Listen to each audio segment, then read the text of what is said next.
በጣም ያሳዝናል። ዛሬ እንግዲህ ወይዘሮ ማርታ በጣም አስቸጋሪ እና በጣም የሚያሳዝን ነገር ነው የገጠማት። ምክንያቱም ዳጣ የደሬ ልጅ መሆኗ ታውቋል ማለት ነው። ውድና የተከበራቸው የቻናል ቤተሰቦች ላይክ፣ ሰብስክራይብ ያደረጋችሁ አበረታቱኝ ማለት ነው። እንግዲህ ወይዘሮ ማርታ ዛሬ በዳጣ እንግዲህ ጋ ይዛለች ማለት ነው። ወይዘሮ ማርታ ዛሬ እንግዲህ በጣም አስቸጋሪና አስጨናቂ ሁኔታ ገጥሟታል። ምክንያቱም ዳጣ አቶ ደረጀ አባቷ መሆኑን በደንኤው አውቃለች ማለት ነው። በስተ መጨረሻም እንግዲህ ኤቢ በጣም ደስተኛ ሆናለች። ስጠራት ለራሱ ስሟ ሁሉ ዳጣ መሆኑን ነው ያገናዘበችው ማለት ነው። እና ማርታ የምትይዘውና የምታደርገው ነው የጨነቃት ማለት ነው። ምክንያቱም ኤቢን በጣም አሰቃይታታለች፣ መታታለች። ምክንያቱም የምን እንደዚህ አይነት ቦታ እስከምትደርስ እኔ የት ሄጃለሁ በማለት ማለት ነው። ነገር ግን ኤቢ ትክክል ናት የሚያስብልባት ደረጃ ላይ ደርሳለች ማለት ነው። ምክንያቱም ስላላመንኩኝና ማወቅ ስላለብኝ ነው እናቴ ብላ በማናገር ማለት ነው። እንግዲህ ዳጣ የአቶ ደረጀ ልጅ መሆኗ ታውቋል።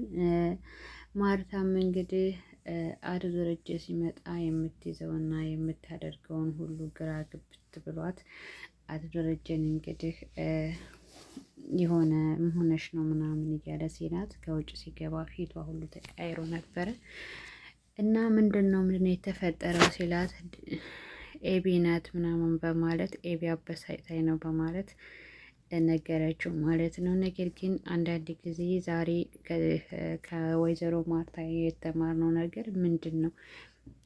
ተመልካቾች እናንተ ምን ተማራችሁ? እንግዲህ አቶ ደረጀ የዳጣ አባት መሆኑን ዲኤንኤው ላይ አላየችውም። እሱ ሲመጣ አላየችውም።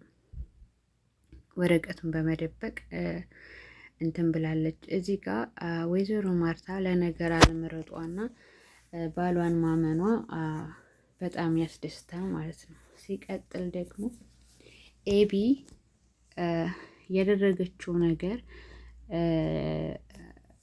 የአባቷን ፀጉርና የዳጣን ፀጉር ወስዳ በመመርመር ዲኤንኤውን አምጥታለች። ነገር ግን ኤቢ ውስጧ ስላላመነበትና አባዬማ በምንም ተአምር የሰው ልጅ አያመጣም የራሱ ብትሆን ነው ብላ እናቷን ለማስታወስ በጣም ብዙ ጊዜ ነግራታለች፣ ጠይቃታለች። ሆኖም ደግሞ በራሷ መንገድ ሂዳ ብዙ ብር ከፍላ ከእናቷ ብር ጠይቃ ዲኤንኤውን አስመርና አምጥታለች። ሆኖም እንግዲህ ወይዘሮ ማርታ እንግዲህ ዳጣን አፋጣ በመጠየቅ አባትሽ ማን ነው ስትላት ዳጣም እንግዲህ ስሙን እንኳ ለመናገር አልቻለችም ማለት ነው። በቃ ደስ ይላል። በቃ ዳጣ እህቶች አሏት፣ እንደዚሁም ደግሞ የአቶ ደረጀ ልጅ መሆኗ ይፋ ሆነ ማለት ነው። እና እንግዲህ ዳጣ ክፍል 9 በጣም የሚያጓጓ ሆኗል ማለት ነው። እንደዚሁም ደግሞ ለአቶ ደረጀ ቂሳ እየነገረችው ነበረ የሆነ ነገር ለማድረግ። ምክንያቱም እሷ ሁለት ልብ ሆናለች። ይሄ ነገር ከየት እንደመጣ አላወቀችም ማለት ነው። እኔ ባሌን አምነዋለሁ በማለት ልጇን ከስታታለች ማለት ነው። እንግዲህ ልጇን እንድትጸጸትና በጣም ከእንደዚህ አይነት ነገር እንደምትጠራ ተቆጥታታለች ማለት ነው። እንደዚሁም ደግሞ ናታልን እስኪ መከራት ልጅ የተቀያየረች በማለት ናታልን ይቅርታ ጠይቀዋለች ወይዘሮ ማርታ። እንግዲህ ናታልና ኤቢም እያወሩ ነበር ዛሬ። ያው እንግዲህ ናታል ዛሬ ለምንድን ነው የማይገባ አንተ እኔ እኮ ምናምን እያለች ነግረዋለች ማለት ነው። ኤቢ አንደኛ ኤቢ ናታልን ትፈልገዋለች። ናታል ደግሞ በዚህ ሰዓት ተማሪ ነው፣ ትምህርቱ መማር ነው አላማው ማለት ነው። እና እኔን አትወደኝም ዳጣን ነው የምትወደው በማለት እንደዚሁም ደግሞ እንዴት አይገባህም ስትለው እኔ ሳይገባ ይቀርቶ ሳይሆን መረዳት ስላልፈለግኩ ነው ብሏታል ማለት ነው። ምክንያቱም ናታል አንድና አንድ በዚህ ሰዓት የትምህርት አላማ ነው ያለው።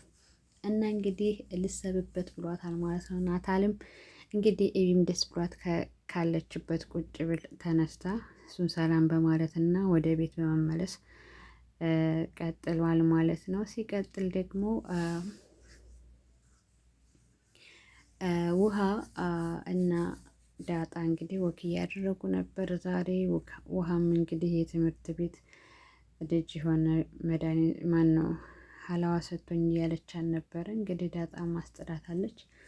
ሌላው እንግዲህ አቶ ደረጀ በጣም እውነት ለመናገር በጣም ከባድ ጭንቀት ላይ ነው ያለው። ምክንያቱም ወይዘሮ ማርታ ሰውነቷ ከእግር እስከ አናቷ ሁሉ ተቀያይሮበታል። እንዲሁም ደግሞ መሆኗ ነው በማለት ሀሳብና ጭንቀት ላይ ነው ያለው። የሆንሽውን ንገሪኝ፣ እኔ እኮ ባልሽ ነኝ፣ ሲቸግርሽ ልቸገር፣ ስትደሰሽ ልደሰት ነው በማለትም የሆነችው እንድትነግራት ጠይቋት ነበር። ወይዘሮ ማርታ ግን ወዳው አልተናገረችም ማለት ነው። እንግዲህ ወይዘሮ ማርታ የምታደርገው ነገር የምትሰራውን አታውቅም። ምክንያቱም ያልጠበቀችው ነገር ግብዳ ነው የወረደባት።